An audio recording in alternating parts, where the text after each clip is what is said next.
Thank you, everyone. First, I feel honored to be here as a data scientist, which, according to my boss, esteemed economist Hal Varian, is one of the sexiest professions this decade. I'm not sure about that, but I will try my best. Anyway, big data has been a very popular paradigm in the last couple of years, and Google is often cited as a pioneer in this practice. First, I want to know how many of you have heard or used Google Trends? All right, a few of them. But I was still going to go through the slide to give you a little bit insight how to use them. So basically, I went to the Google Insight or Google Trends site. I input two keywords, vodka and hangover. So this slide shows a few trends for a few days around New Year. One is blue line, one's red line. So one is for vodka, one is for hangover. First thing you notice is day-of-week patterns. People actually tend to drink in the weekend. So that's why you see Saturday, Sunday, there's a peak. But the peak, actually, there's a one-day gap between them. So which one do you think is vodka? The blue line or red line? Yes, because people actually search for vodka on Saturday, and then they get hangover on Sunday. They look for hangover recipes or remedy. So another thing you notice that there's a big spike for New Year's Eve. And the next day, they're so hangover, they look for recipes again. So once again, it's very straightforward. We find out human behavior just for like 2 seconds. So that's why I'm saying the Google Trends is a barometer of the world. They really mirror human behavior. It's just a gold mine of great data. So then I got curious, right? Before I came to the conference, I want to know a little more about Caribbean because I'm in California, so I really don't know much about this side of the world. So first thing I did, I just take a Google Trend for a group of keywords that have something to do with traveling or hotels in different Caribbean regions. So the blue line you see here is actually the Google Trend for hotels and Caribbean destinations. You see it's actually declining. So that does not mean people are searching them less. So one thing you have to be really careful about Google Trends is not absolute volume. The absolute volume is actually our trade secret. We don't want to give away to the world. But what we are showing here is actually proportion. So basically, it's percentage destination queries in the whole Google query world. So it does not mean it's declining. It actually just means percentage-wise it's declining because people are searching a lot more stuff. Anyway, one thing you notice right away is the seasonality. So I did a little math. The next chart on the bar chart, what you see here is actually the seasonality chart. And then notice right away, this is a winter destination. So basically, people are looking for hotels for Caribbeans twice as much during the winter versus like the saddle month right now, September. This is really lowest of season, as you can see from the chart. And there's a little small season in the summer, but it's not that big. So that's the shape of seasonality. Right away, I figured out just for like 10 seconds again.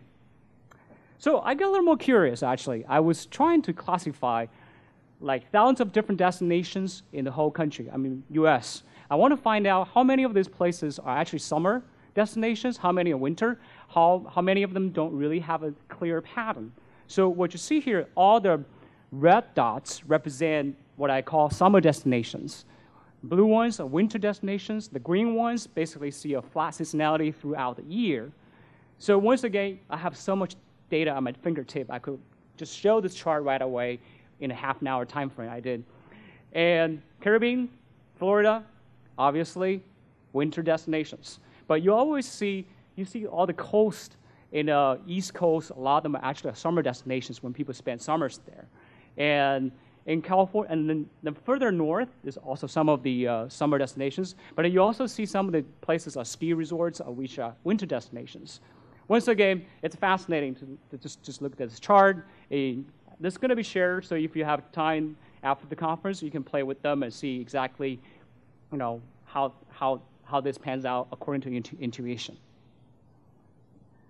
And also, I was able to pull out also the queries by different geolocations. So basically, this chart is based on DMAs. So US have 260 DMAs, and I was able to calculate the search intensity for each of them and color them differently from high intensity versus low intensity. So the really deep blue color represents a lot more people here are searching for destinations of Caribbeans. And you can tell right away, East Coast to West Coast, the color progressively got lighter and lighter. Basically, in the East Coast, it's more than like 3 or 4 times more likely for people to come to Caribbean than the West Coast, and it's entirely based on distance. So where do the West Coast people go? Hawaii. God, yeah, we all know that. I've been there like 3 times, sorry. Anyway, so you look at Hawaii, you know, the colors are all very deep on the west side and really just go lower on the east side. There's few exceptions. I haven't figured out why. Like, for example, like somewhere in Rhode Island, a lot of them want to go to Hawaii instead of Caribbean. I have no idea. So maybe a little more digging will give us a little more interesting stories about that. Anyway, I'm also get a little curious about like honeymoon destinations. So this chart basically shows like all different kind of Caribbean destinations, you know, in terms of the trend for honeymoon destination in the past few years. And I grouped them into maybe top like 10 of destinations. Actually, before I came here, I didn't know there were like 30 or 40 of them. Basically, you notice like U.S. Virgin Island is going through some wiggling trend, and it's kind of peaked in 2013, but it's a little bit downward right now. But really interesting enough is St. Lucia, you know, it's become very popular. And there's a few other places here in the slide. You can look up your country and island, and you go to Google, try and find out yourself. But I was also curious to know what is compared to the other parts of the world. And here we go. This is like other places, and Caribbean and Bora Bora, for some reason, all peaked in 2013 and in a downward trend. And what's really become popular this year, the last few years, Maldives.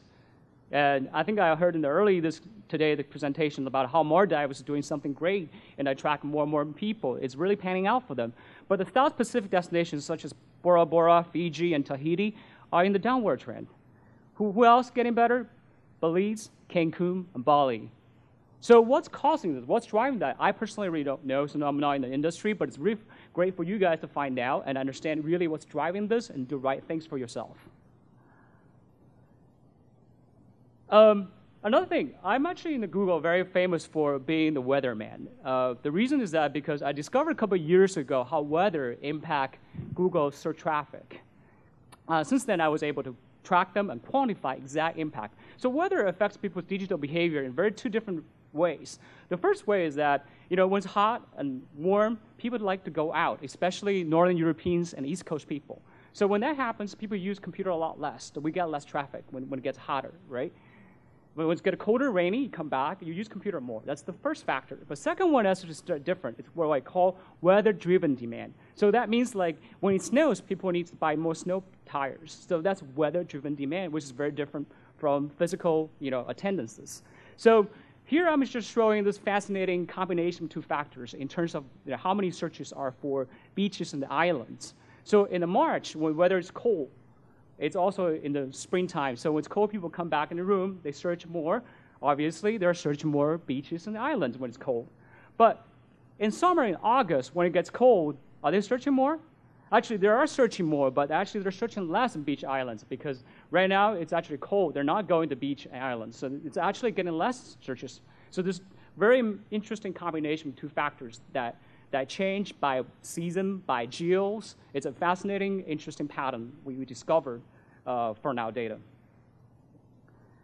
Obviously, I'm an economist, so I spent most of my time actually studying economic factors on our business. And we actually discovered a couple of years ago and published a paper about using Google Trends to nowcast economic indicators. So one of the economic indicators we track is like a U.S. air traffic. So the blue line, what you see is actually U.S. air traffic. There's obvious dip during the recession, right? So we also have search traffic. You know, we classify them into air travel, into hotels accommodations. After doing some math, we discovered like the trends of the searches actually very, very similar to our economic indicators. So basically, once again, the search behavior really affected by economy, and we can use this data to understand what's going on in the economy.